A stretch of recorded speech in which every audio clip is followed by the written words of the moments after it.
the main business access to it, oh, that's when you start finding all the problems that nobody found during pre-release testing.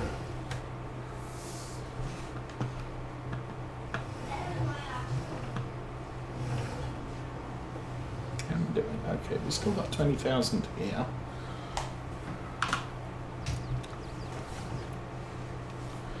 So I'm thinking I'm looking at a full tank here plus a partial, I would guess.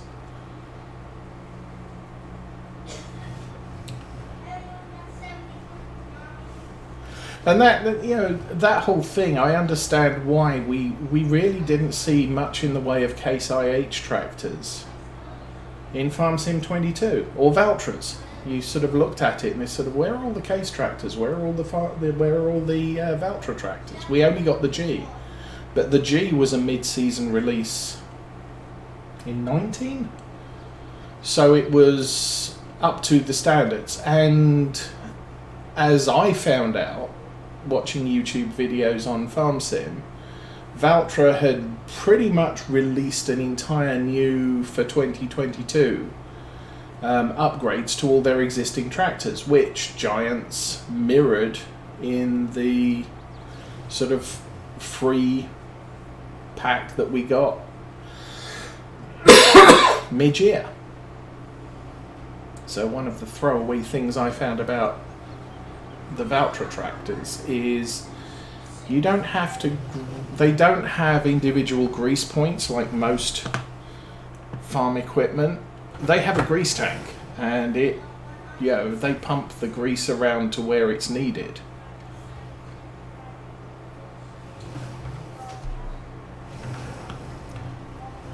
So that makes maintenance on them a lot easier. And I learnt that from one of their commercials that ran on a Farm Sim YouTube video, because hey, why not?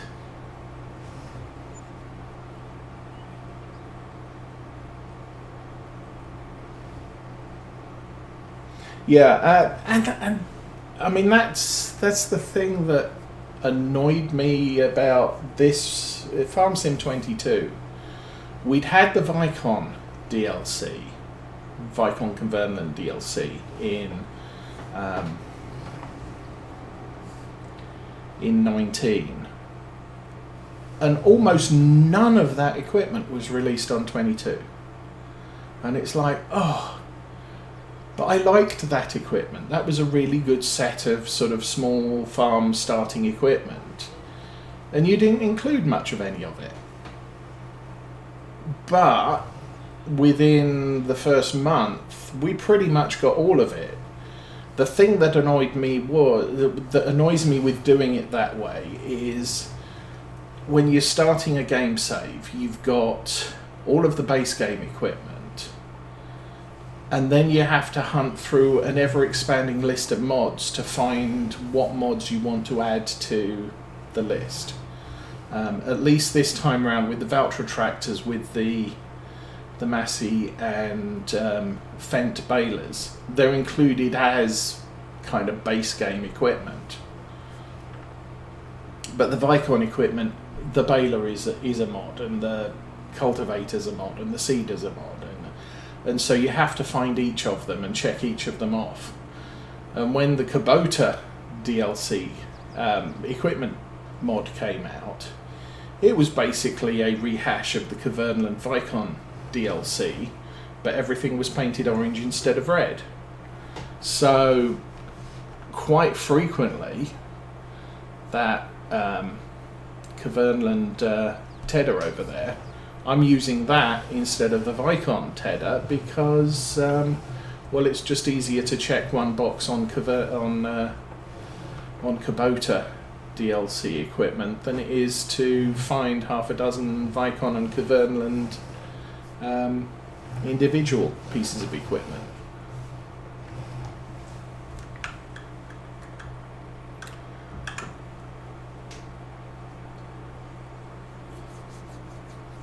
But I do, yeah, obviously, as I said, they need to test that the mod hub is working, and so they need to have something to put on it when they start, when they release a new game.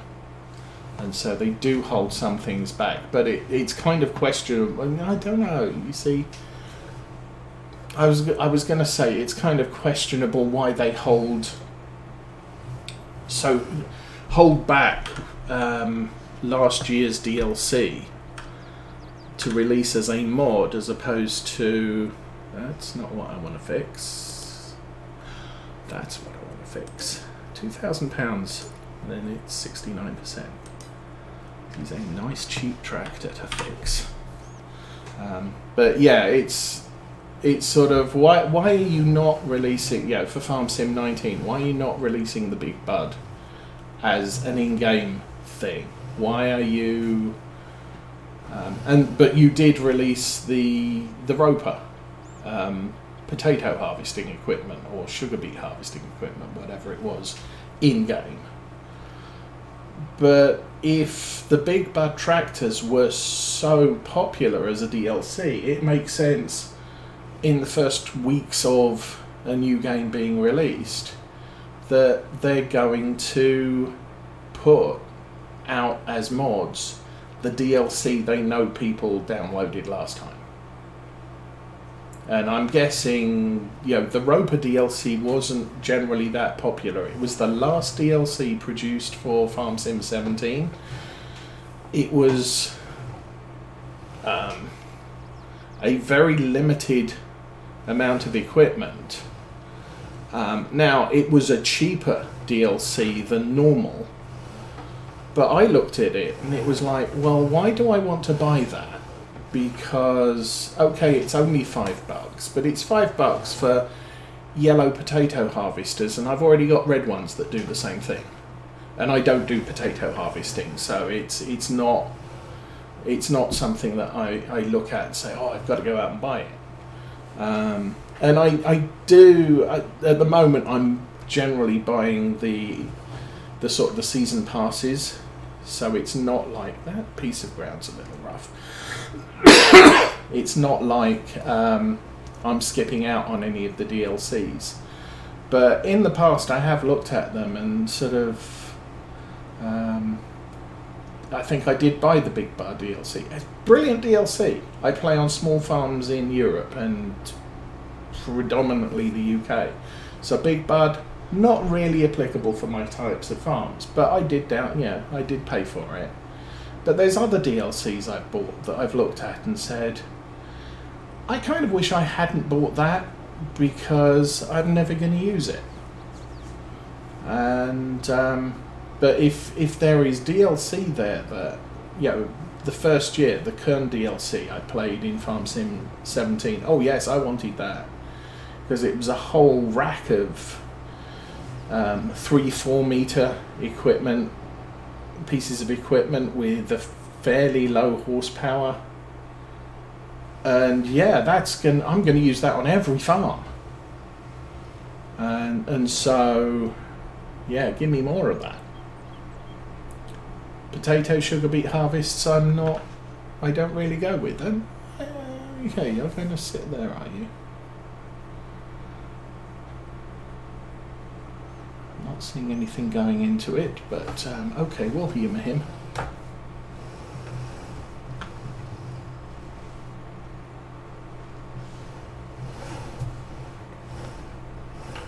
There we go. Get in the trigger box for the pipe and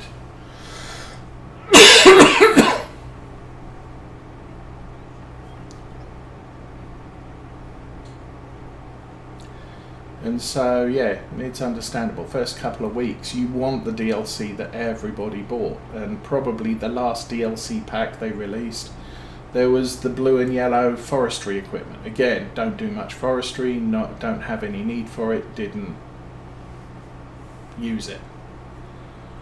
And so I didn't buy that at the end of Farm Sim 19. It was included in Farm Sim 22 because, it was kind of end of season, nobody bought it. And there's only, I'm looking at the very last DLC pack of the final year before the new release. I'm looking at that and saying, how much use am I going to get out of it based on what farms I've got running at the moment, and the fact that come December I'm going to be in the next Farm Sim 25, so I'm not going to be using that particular DLC very much because of timing.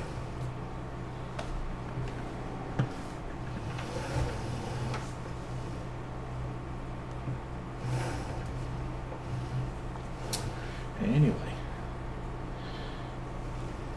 I guess we're going to be done with this field. Tractors fixed, already down 2%. And that goes back to what I was saying this morning, earlier, where you get over 50 hours and tractors are damaged at 4 times the rate of a brand new one. This tractor is going to need a lot of repair.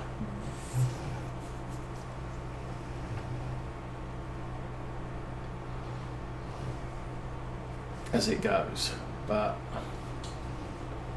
it doesn't cost that much, so I'm not too bothered by the fact that okay, we're repairing it almost 4 times as frequently as a brand new tractor, but it only costs me, what was it, 3,000 to do it if I wait until it's at 70%.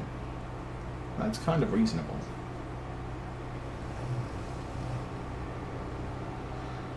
Especially compared with how much a new one would cost me. Oh, yes, I did pull forward far enough.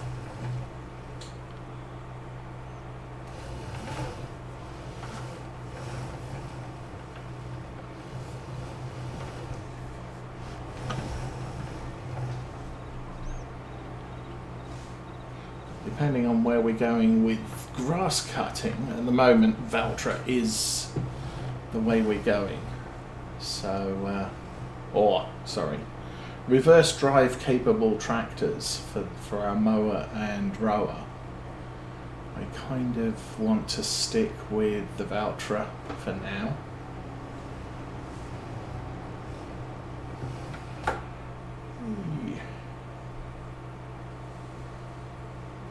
Oh, he got stuck.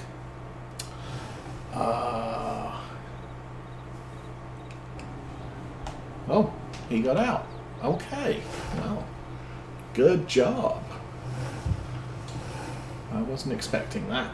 Normally they get stuck like that and they just say, I'm confused. I need help.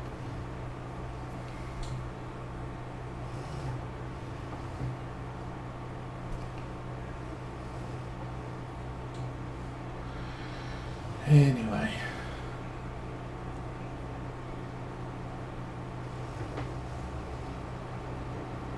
The one thing I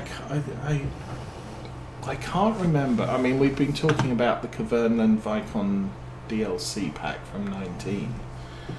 And for that, all of the equipment, you had dual badges. So you could buy it with either a Vicon badge or a Glenleathann badge.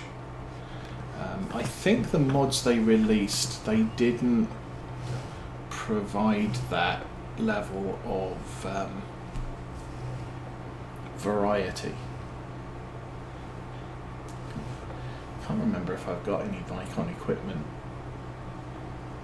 selected. Maybe I'll check that at the end of this. Well, actually, thinking about it, it's 12:30. It's about time to check the store sales. Get to the end of this field. We will definitely not have filled up this card. Yay.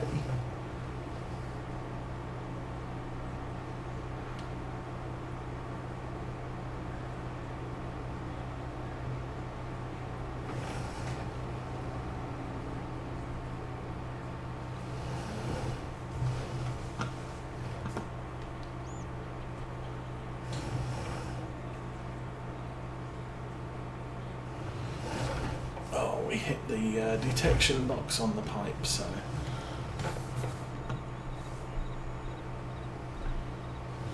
Problem is I'm not sure I can turn in close enough to trigger the workup.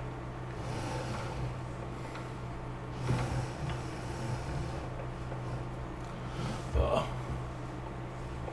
sure Longhorn will have something to say about my reversing skills.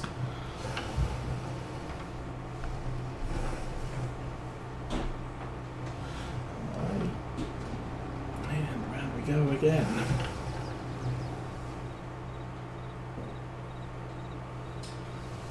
Is that me turning too close to the hitch? I might be able to take over here.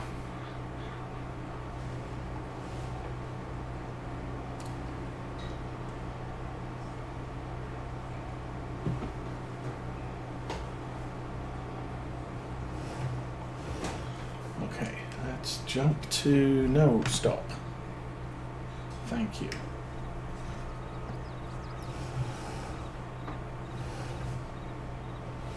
I think I might be able to just about get this bit here without moving the tractor. Maybe not. Well, that was most of it. Reverse back and that'll unload the buffer. Do that again. And unload the rest of it. Yay! How's about that? And I think we can delete the track, close that, and I guess I'm going to drive this over to the next field.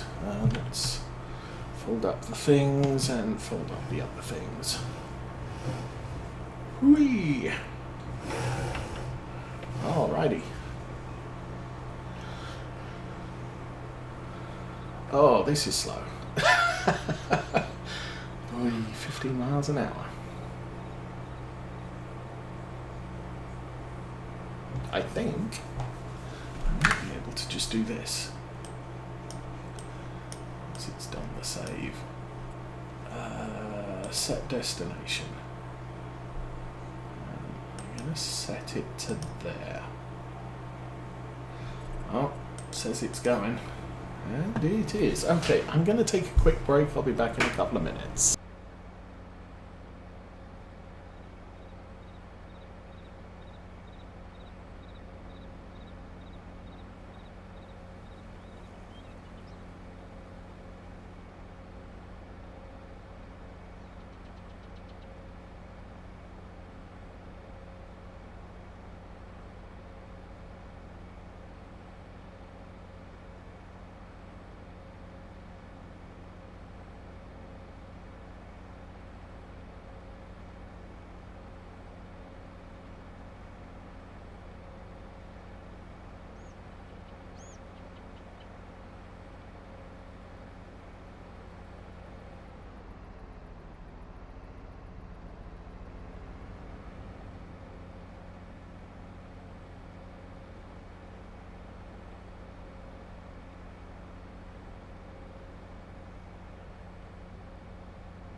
Okay, we're back. So that field took 35% of our silage additive tank, which is not too shabby.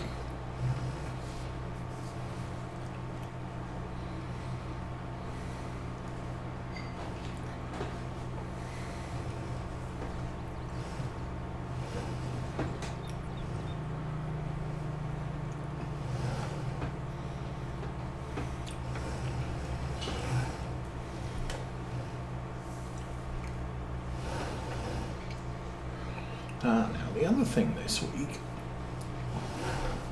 I did place an order for a fast passenger locomotive for my model railway, and I tried to check out, and there seemed to be some issues.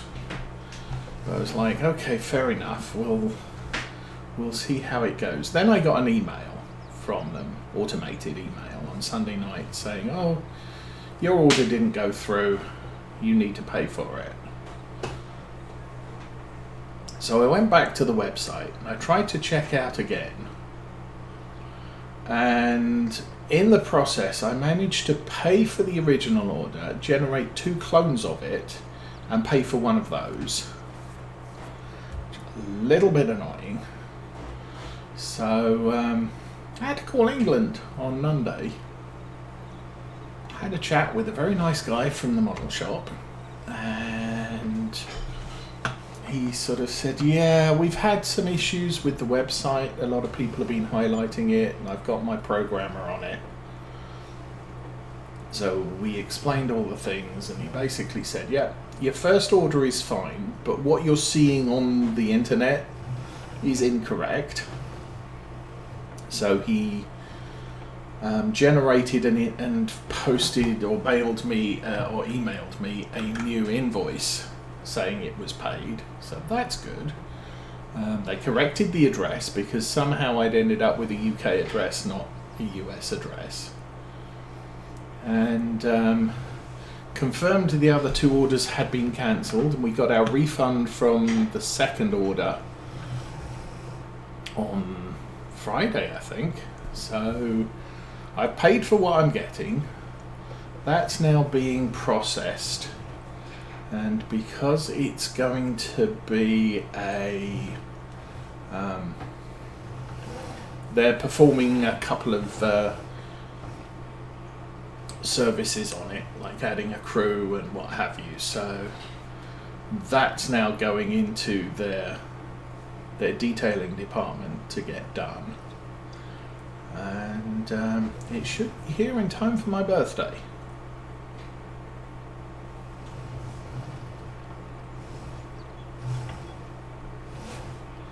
So that's all good. And now I have an express passenger train with a locomotive that is appropriate for its haulage.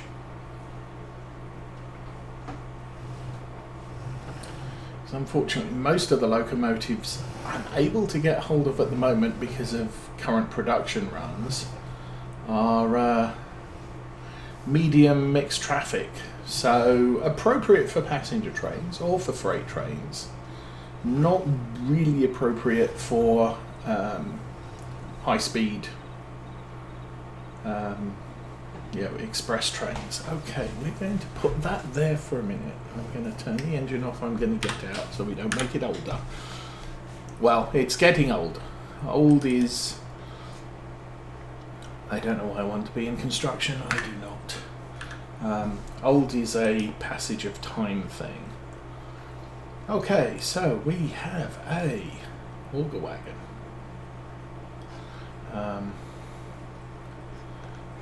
Thing. There's still an M7. It's a little light on horsepower, so I'm not interested. Kubota mower.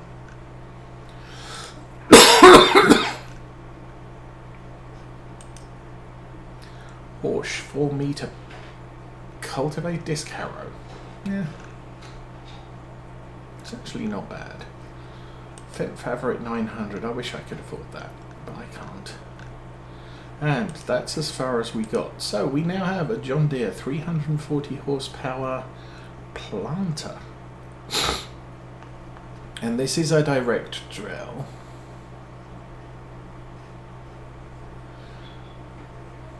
That would be nice. 17.8 meters. Not sure I'd get it into many fields in this on this map, but I do have a tractor that can haul it.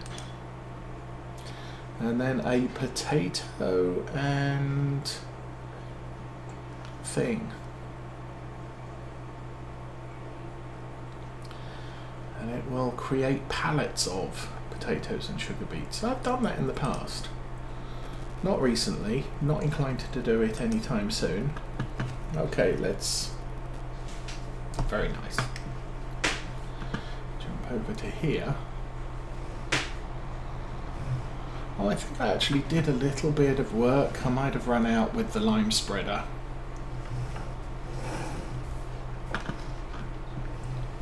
Idea.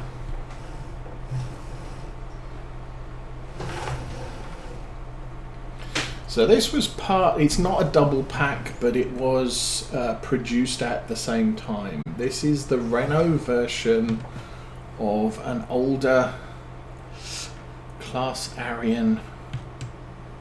Well, actually, this is the